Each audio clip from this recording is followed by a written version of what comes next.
स्वास्थ्य विभाग ने मंगलवार को सीएमओ सभागार कक्ष में सीएमओ ने की प्रेस वार्ता। बुलंदशहर यूपी के बुलंदशहर सीएमओ डॉक्टर विनय कुमार सिंह ने बताया कि शासन के द्वारा स्वास्थ्य विभाग के माध्यम चलाई जा रही जनहित की योजनाओं के बारे में जनता को जागरूक करने के लिए प्रेस वार्ता का आयोजन किया गया है, जिसमें कुष्ठ रोग, संचारी रोग और आगामी 10 अगस्त को विभाग द्वारा राष्ट्रीय कृमि दिवस के अवसर पर 1 से 19 वर्ष के सभी बच्चों को पेट के कीड़े मारने की गोली खिलाई जानी है।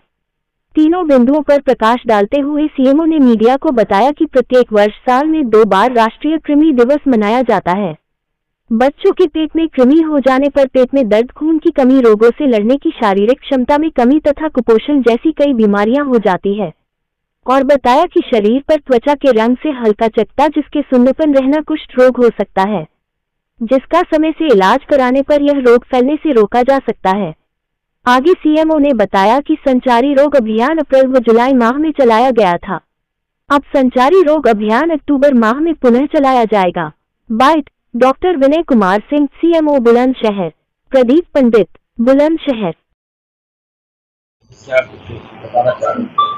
देखिए, आज की प्रेस कॉन्फ्रेंस का मकसद ये था कि स्वास्थ्य विभाग के द्वारा जनता की भलाई के लिए, जनता की सेवा के लिए जो जो योजनाएं चल रही हैं, वो सब प्रेस के माध्यम से, मीडिया के माध्यम से जनता तक पहुंचे, जिससे कि जनता को पता रहे कि वो किस किस योजना का लाभ ले सकते हैं। और साथ ही ये भी बताना था कि निकट भविष्य में इस महीने के अंदर हम और कौन कौन सी योजनाओं को, अभियानों को चलाने वाले हैं, तो उसके बारे में भी आपके माध्यम से जनता तक ये जानकारी पहुंचानी थी। जैसे कि मैंने बताया भी है आप लोगों को भी थोड़ी देर पहले कि अभी हम एक अभियान चलाने जा रहे हैं, नेशनल डिवर्मिंग डे। ये साल में 2 बार चलाया जाता है, जिसमें कि 1 साल से 19 साल तक के आयु के बच्चों को कीड़े मारने की दवा, कीड़े शरीर में अगर होते हैं, हाथों में है, तो उसको बाहर करने की दवा खिलाई जाती है एक अभियान के तौर पर। सारे आंगनबाड़ी केंद्रों पर, स्कूलों में, प्राइवेट स्कूलों में, या जो स्कूल में किसी वजह से बच्चे नहीं जाते हैं, उनको भी चिन्हित करते हुए आंगनबाड़ी केंद्रों में बुला करके कोई दवाई एक ही दिन खिलाई जाती है। और ये दिन जो चिन्हित किया गया है, इस बार अभी 10 अगस्त है, और किसी वजह से अगर 10 अगस्त को कोई बच्चे उस दिन उपलब्ध नहीं है, या तो उनकी तबीयत खराब थी या फिर वो किसी वजह से बाहर थे, तो उनको फिर 14 अगस्त को पुनः एक मॉप अप राउंड चला करके सबको आच्छादित किया जाएगा। जनपद में करीब 16,54,000 के करीब का हमारा टारगेट है, और इसको हम कोशिश करेंगे कि अधिक से अधिक 100% के निकट जाते हुए पूरा करने का प्रयास करेंगे, जिससे कि बच्चे अगर कृमि मुक्त होंगे तो उनका विकास अच्छा होगा, वो एनीमिया से ग्रसित नहीं होंगे, उनकी इम्यूनिटी अच्छी होगी, ग्रोथ अच्छी होगी, और वो पढ़ाई में अपना मन लगा पाएंगे और अच्छे अपने नागरिक देश को मिलेंगे।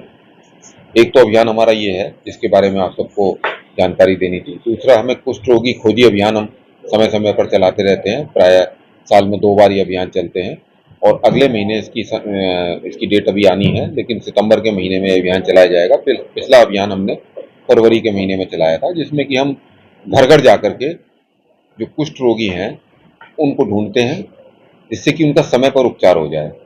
आपको बताना चाहेंगे कि जो कुष्ठ रोग है वो बहुत आसानी से ठीक होने वाली बीमारी है। अगर इसको समय पर पता चल जाए तो बीमारी जहाँ पर है वहाँ रुक जाती है, और जो भी मरीज है वो सामान्य जिंदगी अपनी जी सकता है। इसमें कोई परहेज की या किसी तरह के छुआछूत की बात बिल्कुल नहीं है, और इसकी इतनी अच्छी दवाइयाँ उपलब्ध हैं कि पहली ही खुराक से इसका जो बीमारी का जो बढ़ोतरी है या बीमारी का जो फैलाव है वो रुक जाता है। बस अवेयरनेस की ज़रूरत है, लोगों को पता लगे कि कोई भी अगर किसी के शरीर पर चकत्ता है जो कि सुन्न हो, अगर वो है तो नज़दीक के प्राथमिक स्वास्थ्य केंद्र में या किसी अस्पताल में जाके दिखाएं, आशा के माध्यम से या एएनएम के माध्यम से दिखाएं। अगर वो कुष्ठ रोग निकलता है तो उसका इलाज वहीं का वहीं उसको मिल जाएगा, और इसका कोर्स पूरा करना होता है। उसमें अगर हल्का है तो 6 महीने, और एडवांस हो गया है, थोड़ा आगे बढ़ गई बीमारी, तो 12 महीने। लेकिन ये ठीक हो जाने वाली बीमारी है, इसमें किसी तरह की कोई परेशानी की बात नहीं है। लेकिन ये ज़रूर है कि इस चीज़ को छुपाएं नहीं, क्योंकि छुपाएंगे तो बीमारी आगे बढ़ती चली जाएगी और इसमें विकलांगता तक भी हो सकती है। तो इसलिए ये आप लोगों के माध्यम से जनता को जागरूक करना है कि किसी के शरीर के किसी भी अंदरूनी हिस्से पर, किसी पार्ट पर कोई सुन चकत्ता है तो जरूर उसको जो है उसको आकर के कहीं स्वास्थ्य केंद्र में आकर के अपनी जांच जरूर कराएं। तीसरी बात जो आपसे करी है आज मुख्य तौर से संचारी रोग अभियानों के संबंध में, जो कि वेक्टर जनित रोग खासतौर से बरसात के बाद मच्छरों के पनपने की वजह से डेंगू, मलेरिया, चिकनगुनिया आदि, और साथ ही क्योंकि मौसम ऐसा होता है, ह्यूमिडिटी वगैरह होती है, तो उसमें बहुत सारी बीमारी ऐसी होती हैं जो कि गंदे पानी की वजह से या कटे हुए फल या बासी खाने की वजह से हो सकते हैं, जैसे कि उल्टी, दस्त, पीलिया, टाइफाइड, इस तरह की बीमारियां भी हो सकती हैं। उनसे हम लोग कैसे अपने आप को बचा सकते हैं, पर जनता अपने आप को कैसे सेव कर सकती है, वो सब आपको आपके माध्यम से जनता तक पहुंचाना था। घर के आसपास पानी ना इकट्ठा होने दें, घर के अंदर पानी ना इकट्ठा होने दें, पूरी वहाँ के कपड़े पहने, शरीर को ढक के रखें, मच्छरदानी का उपयोग करें। कहीं किसी को बुखार होता है तो उसको तुरंत जाकर के अपनी जांच करा लें। साथ ही ताज़ा खाना खाएं, साफ पानी पिएं। किसी भी तरह की कोई परेशानी हो उसमें देर ना करें, सलाह जरूर जरूर ले लें किसी निकट के स्वास्थ्य केंद्र पर। और साथ ही ये भी है कि किसी तरह से पैनिक या डर ना फैलाया जाए जनता के अंदर कि कोई भी अगर प्लेटलेट कम हो रही है, बहुत सारे वायरल बुखार ऐसे हैं जिनमें कि प्लेटलेट कम हो जाती है और बुखार ठीक होने के बाद अपने आप वो जो है ठीक भी हो जाती है। तो घबराने की जरूरत नहीं है, हमारे पास सारी व्यवस्था है। हमारे पास हर प्राथमिक स्वास्थ्य केंद्र पर वार्ड हमने चिन्हित कर रखे हैं, बेड आरक्षित कर रखे हैं, जहाँ डेंगू या मलेरिया किसी तरह के भी संचारी रोग के जो मरीज हैं उनको हम लिटा करके मतलब भर्ती करके उपचार उनका कर सकते हैं। दवाइयाँ पर्याप्त मात्रा में उपलब्ध हैं।